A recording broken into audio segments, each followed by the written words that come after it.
1 minus 8 gives us negative 7.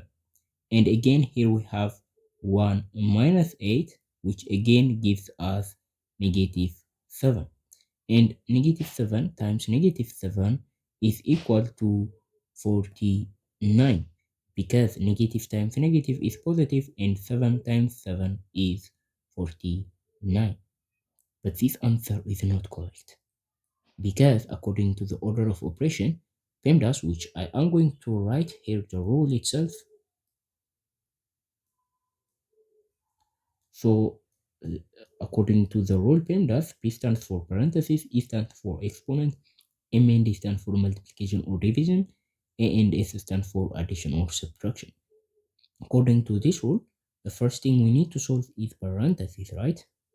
So after we solve all the parentheses, we are allowed to move to exponent, and after we solve the exponent, we are allowed to move to multiplication or division, and finally we solve subtraction or addition. Here is the thing: if we solve subtraction before multiplication, that is wrong, because multiplication or division has higher priority than addition or subtraction, right? Multiplication or division is priority number 3. We have to prioritize at number 3, and finally, after we prioritize multiplication or division, then finally we prioritize addition or subtraction and solve it last. So in this equation, in the equation that we have 1 minus 8 parenthesis 1 minus 8, we have one parenthesis, we have a multiplication here, and we have a subtraction. For those of you who don't know, if a number is next to parentheses, that means multiplication, right? So the first thing to do is parentheses, right? So we have to do the parentheses. 1 minus 8 gives us negative 7.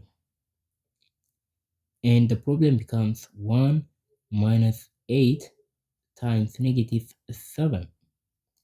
So now we have one subtraction and we have one multiplication. What we should do? Well, we have to do the multiplication before the subtraction, right? So 8 times negative 7 gives us 56, and negative 56, I mean, that is what I mean. So uh, here the problem becomes 1 minus negative 56, and that gives us 57. So the final answer to this question is 57.